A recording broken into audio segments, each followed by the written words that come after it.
143తో తాతడి కంటబడి చంపుతున్నారే అంటూ బంపర్ ఆఫర్తో ఎందుకే రవణమ్మ మళ్ళీ ఒక పథకం ప్రకారం మన ముందుకు వచ్చినట్టయితే కనిపిస్తూ ఉంది.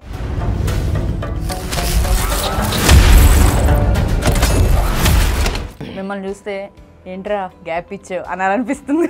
ఇవ్వలేదండి. వచ్చిందా? అంటే రాలేదు కూడా. ఈ సినిమాతో మళ్ళీ అప్పటి ప్రేక్షకుల్ని మళ్ళీ హాయిని పలకరించినట్టుగా అనిపిస్తుంది ఈ ట్రైలర్ చూస్తుంటే.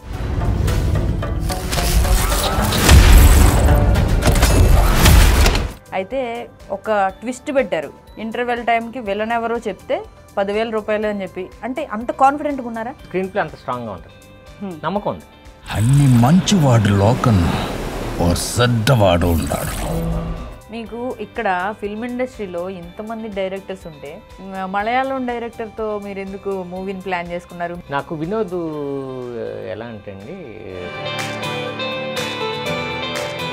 ఎట్లా అనిపించింది సముద్రకాంత్ గారితో వర్క్ చేసినప్పుడు? చాలా బాగుంది. ఆయన కూడా ఒక డైరెక్టర్ కదా. డైరెక్టర్, బట్ డైరెక్టర్ చెప్పింది ఉంటాడు. ఈ సినిమా హిట్ మీద ఎంత హోప్ పెట్టుకొని ఉన్నారు? చాలా అండి. అంటే బేసిక్ సినిమా చాలా బాగా వచ్చింది.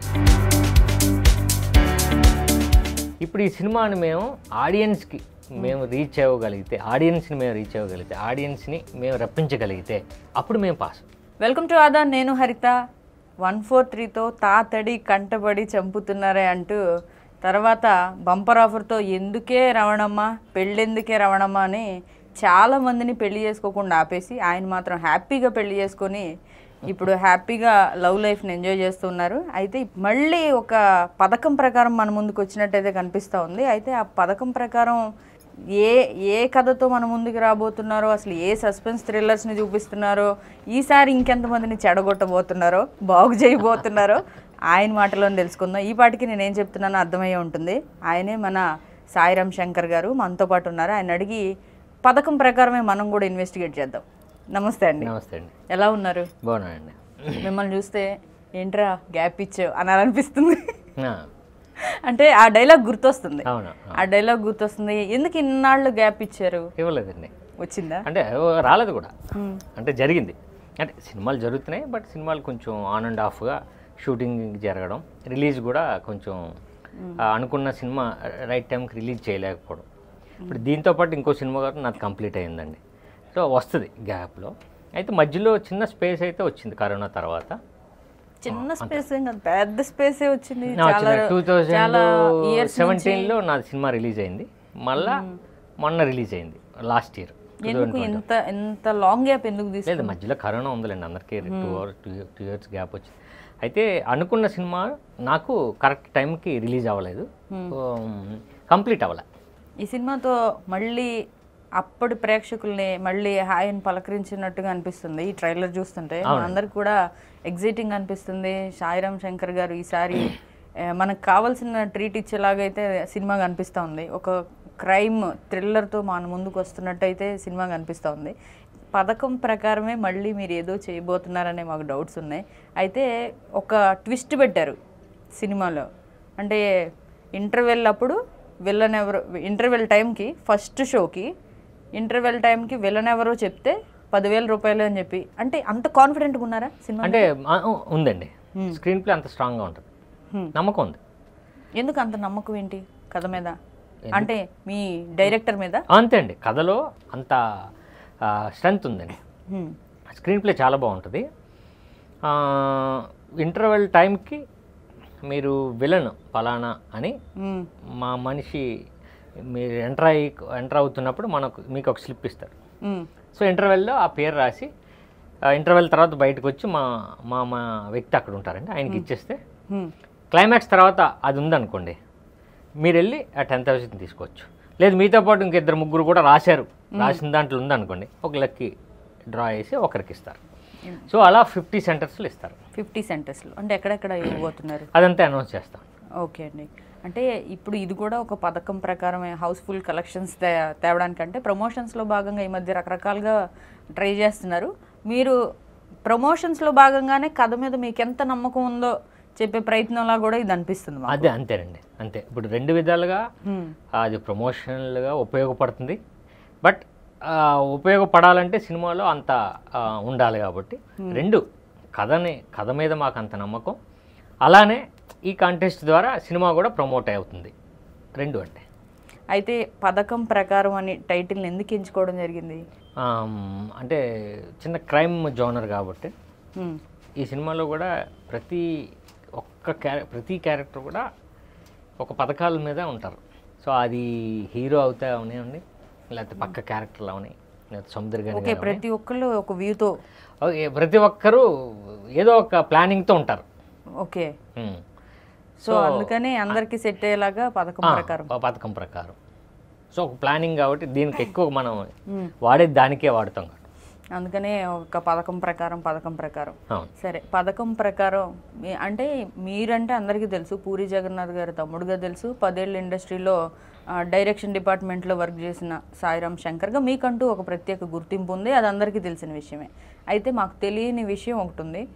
మీరు శర్వానంద్ గారు, బ్రహ్మానందం గారి కొడుకు గౌతమ్ గారు, మీరు ముగ్గురు కలిసి స్కూల్ టైంలో పథకం ప్రకారం క్రేజీగా చేసిన ఒక పని ఇప్పుడు మీరు మాతో షేర్ చేసుకోబోతున్నారు. స్కూల్ కాదండి, మేము సత్యానంద్ గారు కాలేజ్ సత్యానంద్ ఇన్స్టిట్యూట్ అండి. అప్పుడు అందరూ ఇండస్ట్రీలో ఉండి వచ్చిన వాళ్ళు కదండి. మరి ఆ ఇన్స్టిట్యూట్ లో మీరు ముగ్గురు కలిసి మాతో పాటు ఆనంద్ రామరాజు అని ఇప్పుడు ఆర్టిస్ట్ అండి, మంచి సినిమాలు. మేము 4 అండి, ఇంకా చాలా మంది ఉన్నాం, 7-8 మంది ఉన్నాం. మాదొక బ్యాచ్ 2003లో. మీరు ముగ్గురు కలిసి క్రేజీగా చేసిన పథకం పని చేసిన ఒక క్రేజీ పని ఇప్పుడు మీరు మాతో షేర్ చేసుకోవాలి. ఏం లేదు అక్కడేం లేదండి, మేము ఉన్నది 3-4 మంత్స్ లేదు. అప్పుడే కలిసాం కదా, అందరం కలిసింది 6 అప్పుడే. సో ఆ తర్వాత మేము అందరం ఫ్రెండ్స్ అయ్యాం, క్లోజ్ అయ్యాం. ఆ టైంలో లేదండి. ప్లస్ ఇన్స్టిట్యూట్ కూడా ఎలా అంటే 9 to 6 సేమ్ స్కూల్ టైం లాగే సత్యానంద్ గారు ఉండేదండి. పూరి జగన్నాథ్ గారి హెల్ప్ ఎప్పుడు తీసుకోవాలనిపించలేదా ఈ గ్యాప్లో? కాదండి, అంటే దేనికని అంటే మూవీస్ పరంగా ఇప్పుడు ఆయన చేయాల్సింది మనకి, నాకు బంపర్ ఆఫర్ వరకు ఆయన సపోర్ట్ తోటే ఇప్పుడు కూడా ఉంటుందండి. సపోర్ట్ అంటే ఎలా అంటే ఇప్పుడు ఏదైనా కథ గురించి ఏదైనా డిస్కస్ నేను కథగా చెప్తాను, లేకపోతే మన ట్రైలర్ ఇప్పుడు ఒక పథకం ప్రకారం ట్రైలర్ పంపించాను, బాగుంది, ఏదో అలాంటిది అయితే జరుగుతూ ఉంటుందండి. అంతే. అంటే ఈ టైంలో కూడా మనకి అంటే మనం వెళ్దాం, ఇక ఆయన డిస్టర్బ్ చేయకూడదు. అంటే ఓకే, ఇక్కడ మీ వ్యక్తిత్వం కనపడుతుంది, ఎందుకు ఆయన్ని డిస్టర్బ్ చేయడం అన్నట్టు. కానీ అంత టాప్ డైరెక్టర్ మీ ఇంట్లోనే ఉన్నారు కదా, వేరే డైరెక్టర్లతో సినిమాలు తీయడం ఎందుకు? ఆయనతోనే ఒక సినిమా ప్లాన్ చేసుకోవచ్చు కదా, మీరు చేసుకొని ఉండొచ్చు. అది జరిగింది కదండి, చేశారు కదా. ఓకే, అయింది కదా, చాలా అయినాయి ఇప్పటి వరకు. ఓకే, ఆయన కూడా చేయాలి కదా సినిమాలు. పూరి గారు మిమ్మల్ని అప్రోచ్ అయ్యారా? మీరు అన్నయ్యని అప్రోచ్? స్టార్టింగ్ కాదండి, తర్వాత ఎప్పుడైతే మీరు లాస్ట్ సినిమా చేసిన తర్వాత మళ్ళీ ఇంకా ఈ ప్రాసెస్ కంటిన్యూ అవ్వాలి కదా. సినిమా ప్రాసెస్ అనేది ఇప్పుడు మీరు ఒక హీరోగా ఎస్టాబ్లిష్ అయి ఉన్నారు ఆల్రెడీ. సో ఆయన ఒక డైరెక్టర్, టాప్ డైరెక్టర్ మీ ఇంట్లోనే ఉన్నారు. సో మీ ఇంట్లోనే ఉన్నప్పుడు మీరిద్దరు మళ్ళీ ఒక మూవీతో కంబ్యాక్ ఎందుకు ఇవ్వలేదని అడుగుతున్నాను. ఉండదండి, అలా ఉండదు. ఎందుకంటే అన్నయ్య బడ్జెట్స్, అన్నయ్య చేసే పాన్ ఇండియా ఫిలిమ్స్ వేరండి, ఇప్పుడు నేను చేసేది వేరు. సో నా డైరెక్టర్స్, మా ప్రొడ్యూసర్స్, మా బడ్జెట్స్ అంతా సపరేట్. అంతే, ఒక స్టేజ్ వర్కే కదండి. ఆయన లాంచ్ చేశారు, నాకేదో సక్సెస్ ఒకటి వచ్చింది అంతే. నేను తర్వాత కూడా నేను ఇంకంతే, ఇప్పుడు మనం ట్రై చేద్దాం. అంటే మీరు ఎప్పుడు అప్రోచ్ అవ్వలేదు అంటే ఈ టైప్లో నాకు ఒక కథ కావాలని? కానీ కాదు, మధ్యలో తర్వాత కూడా కథ ఇచ్చారండి, రోమియో కథ అన్నయ్యదే. ఓకే, మళ్ళీ అన్నయ్య అసిస్టెంటే డైరెక్టర్ అండి, గోపి గణేష్ అని. సో ఈ కథని గోపి డీల్ చేస్తాడు అని చెప్పి మళ్ళీ ఒక కథ ఇచ్చారండి. ఓకే, ఆయన సపోర్ట్ ఎప్పుడు ఉంది, మళ్ళీ కథ ఇచ్చారండి, కథ చేసాం మనం.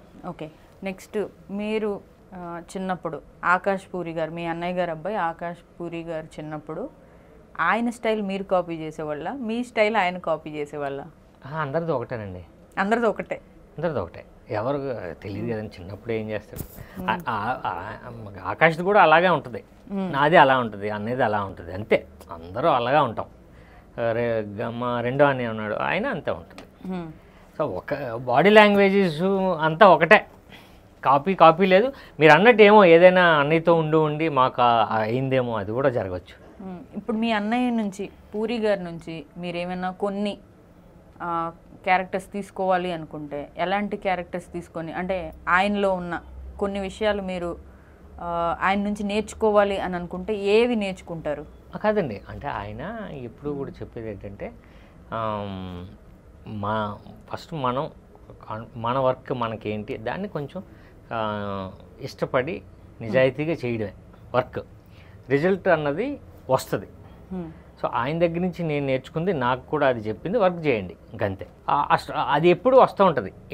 ఎప్పుడో ఒకప్పుడు మనం రెడీగా ఉండాలి. అది వచ్చినప్పుడు ఓకే, అప్పుడు మనం ప్రిపేర్డ్గా ఉండాలి. అంటే వర్క్ చేయాలి, ఎప్పుడు ఖాళీగా ఉండొద్దు. అంటే ఎక్కువ మీకు ఎప్పుడు రెగ్యులర్గా మీరు ఫోన్ టచ్లో ఉన్నప్పుడు ఆయన ఎక్కువగా మీతో చెప్పే మాట ఏంటి? ఏం లేదండి, నేను తక్కువ ఉంటాను. ఓకే, ఎక్కువ టచ్లో ఏదైనా ఇప్పుడు ట్రైలర్ బాగుందిరా బాగుంది, ఎలా చేస్తున్నారు చెప్పా, ఇలా పట్టుకుంటే 10,000 లేదండి, జాగ్రత్తగా ఉండండి. ఎందుకంటే అదే కదా కీ ఎలిమెంట్. అది రివీల్ అవ్వకుండా ప్లస్ మళ్ళీ పబ్లిక్ కూడా మనం కరెక్ట్గా ఇవ్వాలి. సో అదంతా జాగ్రత్త చేయండి. షో చూస్తా అన్నారు, నేను వచ్చినప్పుడు చెప్తాను. బాంబేలో ఉన్నారు. ఇప్పుడు మీ వదిన గారు లావణ్య గారితో మీ రిలేషన్ ఎలా ఉంటుంది? బాగుంటుందండి, బాగుంటుంది. ఓకే, ఆల్వేస్ సపోర్టివ్గా ఉంటారు? ఎప్పుడు సపోర్టివ్ అండి. ఏమన్నారు ఈ పథకం ప్రకారం? ట్రైలర్ చూసారా? లేదండి, ఇంకా నేను పూరి గారు చూసారా? నేను పంపించారు. ఓకే, ఏమన్నారు చూసి? అది ఇంత చెప్పాను కదండి, బాగుందన్నారుగా. బాగుందన్నారు. ఇంకా స్పెషల్గా ఇలా చెయ్యండి అని చెప్పి సూచనలు ఏం చేయలేదా? చేశారు. ట్రైలర్ అయితే కొత్తగా ఉందని చెప్పారు.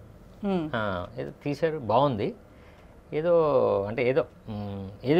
చెప్పగా ఉంది, బట్ బాగుంది, క్వాలిటీ బాగుంది అని చెప్పారు. ఎప్పుడైనా మీరు తీసే సినిమాల్లో ఇలాంటి చేంజెస్ తీసుకోండి, నీ బాడీ లాంగ్వేజ్కి ఇది సూట్ అవుతుంది, నీకు ఇలా ఉంటే కథ బాగుంటుంది, నీవు ఇలాంటి క్యారెక్టర్లో బాగుంటావు అంటే, ఆయన క్యారెక్టర్స్ డిజైన్ చేయడంలో బాస్ కాబట్టి ఇలాంటి సజెషన్స్ ఎప్పుడైనా ఇచ్చారా మీకు? అసలు సినిమా కూడా ఉండదు సార్, అసలు ఉండదండి. నార్మల్ గా మాట్లాడుకుంటారా? మాట్లాడుకుంటాం. నేను చేసి సీతమ్మ వాకిట్ల సినిమాలు చెట్లాగా విషయాలు మాట్లాడుకుంటాం. అయితే ఒకవేళ ఏదైనా సినిమా గురించి అయితే నేను అడుగుతాను, నెక్స్ట్ ఏంటి అని, ఏదని అది జరుగుతుందో వర్క్ అంటే. ఇలాంటి తక్కువ డిస్కషన్ ఉంటుంది. ఈ మధ్యకాలంలో అయితే ఇలాంటి డిస్కషన్ మేము చేయలేదండి. మీకు ఇక్కడ ఫిల్మ్ ఇండస్ట్రీలో ఇంతమంది డైరెక్టర్స్ ఉంటే మలయాళం డైరెక్టర్తో మీరు ఎందుకు మూవీని ప్లాన్ చేసుకున్నారు? మీరు ఆయన్ని సెలెక్ట్ చేసుకున్నారు, ఆయన మిమ్మల్ని సెలెక్ట్ చేసుకున్నారు? నాకు వినోద్ ఎలా అంటే అండి, నాకు ఫస్ట్ ఫిల్మ్ తర్వాత నన్ను కలిశారు వినోద్ విజయన్. అప్పటి నుంచి నాకు ఫ్రెండ్. అయితే ఆయన ప్రొడ్యూసర్ కూడా. ఒక సినిమా ప్లాన్ చేద్దామని నాకు స్క్రిప్ట్ ఒకటి దొరికితే ఈలోపు నాకు వినీత్ భట్ గారని నాకు మంచి ఆయన గురువు అండి, ఆయన కూడా మలయాళీనే. ఆయన ప్రొడ్యూస్ చేద్దాం నాతో. వీళ్ళిద్దరు ఫ్రెండ్షిప్ లేదు, తెలియదు, కానీ ఒక టైంలో ఇద్దరు కలిశారు. కలిసి నేను ఇలా తెలుగులో చేద్దాం అనుకుంటున్నాను అంటే, నేను చేద్దాం అనుకుంటున్నా. ఎవరితో? నాతో అనేసరికి ఇద్దరు అవునా నేను ఇంతటి అనుకున్నాను అని చెప్పి అప్పుడు నాకు ఫోన్ చేశారండి. అలా నాకు ఒక స్క్రిప్ట్ తెచ్చిచ్చాడు. అదే ఈ ఒక పథకం. అప్పుడే తెలుగులో ఉంది, తెలుగులోనే తెచ్చిచ్చాడు నాకు. అంటే నరేషన్ కొంచెం చేయలేడు కాబట్టి డిలే అయిందంటారా?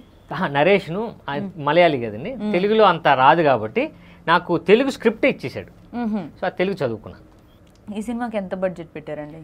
అది చెప్పకూడదండి, కాకపోతే నా దాని ఎంత ఉందో దాని మీరు చాలా నైస్గా స్కిప్ చేస్తున్నారు క్వశ్చన్స్ అన్ని, 1 word ఆన్సర్స్తో. కాదండి, అంటే మీరు ఏది అడిగినా చెప్పేయాలంటే కుదరదు కదండి. మీరు ఎంత ఖర్చు పెట్టారండి, ఎంత ట్యాక్స్ కట్టారండి, లేకపోతే అది కాదు ఎంత ట్యాక్స్ కట్టారండి, ఇందులో బ్లాక్ ఎంతండి, ఇందులో వైట్ ఎంత, ఇవన్నీ అడిగితే అవన్నీ స్కిప్ చేయాలి, తప్పదు కదండి, తెలియదు కదండి. అంటే నేను ఇంతకు ముందు అడిగిన క్వశ్చన్స్ కూడా మీరు అలాగే చెప్పారు, మీరు కంప్లీట్ ఆన్సర్స్ ఏమి ఇట్లా బాగానే ఉంది అని పాలిష్డ్గా చెప్తున్నారు. అంటే నా మీద బడ్జెట్ ఎంత వర్కౌట్ అవుద్దో దానికన్నా ఎక్కువ ఖర్చు పెట్టారండి. ఓకే, ఖర్చు పెట్టారు. అంటే మెయిన్ ఒక డేస్ ఎక్కువ, పర్టికులర్గా వినోదే ఒక ప్రొడ్యూసర్ కాబట్టి క్వాలిటీ కావాలి. మామూలుగా 50 days అండి నాది, అందులోనే తీయాలి. మనోడు చేసింది ఒక 100 days ఎంతో అయిందండి మొత్తం సినిమా. 77 100 days ఎంత అయిందండి. అలానే ఇప్పుడు టెక్నీషియన్స్ అందరూ పెద్దోళ్ళు. మనం ఆ బడ్జెట్కి నాకు వాళ్ళు తేలం మనం కానీ ఆయనకున్న ఫ్రెండ్షిప్తో ఈ 6 నేషనల్ అవార్డు విన్నర్స్ అందరూ ఇందులో పనిచేశారు. అలానే సముద్రగని గారు, సో మేజర్ టెక్నీషియన్స్ వీళ్ళందరూ వచ్చారు. బడ్జెట్ ఎక్కువ. ఎట్లా అనిపించింది సముద్రగని గారితో వర్క్ చేసినప్పుడు? చాలా బాగుందండి. ఆయన కూడా ఒక డైరెక్టర్ కదా. డైరెక్టరు, బట్ డైరెక్టర్ చెప్పింది ఉంటాడు. సముద్రగని గారిది ఇందులో మన తెలుగులో అన్ని సీరియస్ క్యారెక్టర్స్ కదండి ఆయనవి. అవును. కానీ ఇందులో ఇప్పుడు ఫన్ వస్తుంది ఆయనతో. ఓకే. ఇంత సీరియస్ ఫిల్మ్కి ఆయనే చిన్న రిలీఫ్. అంటే ఆయన చూసినప్పుడల్లా థియేటర్లో కొంచెం స్మైల్ వస్తుంది ఆయన స్లాంగ్కి. శ్రీకాకుళం స్లాంగ్ అయింది, దానివల్ల ఫన్ వచ్చింది. ఓకే. ఫైనల్గా ఒక పథకం ప్రకారం ఏం చేయబోతున్నారు తర్వాత ఇన్ ఫ్యూచర్లో? ఈ సినిమా హిట్ మీద ఎంత హోప్ పెట్టుకొని ఉన్నారు? చాలా అండి. అంటే బేసిక్గా సినిమా చాలా బాగా వచ్చింది. అంటే సినిమాగా ఒక సినిమా ఇది పాసరా అంటాం కదా, అది ఉంది. ఇప్పుడు ఈ సినిమాని మేము ఆడియన్స్కి రీచ్ అవ్వగలిగితే, ఆడియన్స్ని మేము రప్పించగలిగితే అప్పుడు మేము పాస్. మీ పథకం ప్రకారం మీ పథకం సక్సెస్ అయినట్టు మంచి సినిమాని మనం చేసాం, ఆడియన్స్ కూడా ఆదరించారు అన్నది వస్తుందండి. సో సినిమాగా ఎక్కడ క్వాలిటీలో కానీ లేకపోతే గ్రిప్పింగ్లో కానీ మనల్ని అంటే edge of the seat second half అసలు ఏం జరుగుతుంది అనే ఒక ఇంటెన్స్ ఉంటుందండి. ఆడియన్లో కూడా చాలా టెన్షన్ ఉంటుంది. ఎవడరా అసలు వీళ్ళు ఎందుకు పెట్టారు, అవును కరెక్టే కదా, ఎవడు ఇందులో ఈడ ఈ కన్ఫ్యూజన్ ఉంటుంది. అదే ఏం జరుగుతుంది అన్నది చిన్న సస్పెన్స్ ఉంటుంది. అంత గ్రిప్పింగ్ ఉన్న సినిమా అండి ఇది. సో డెఫినెట్గా Feb 7th ఈ సినిమా మేమేదో నేను చెప్తున్నాను ప్రతి ఇంటర్వ్యూలో కూడా, సినిమా గ్యారంటీగా మంచి సినిమా.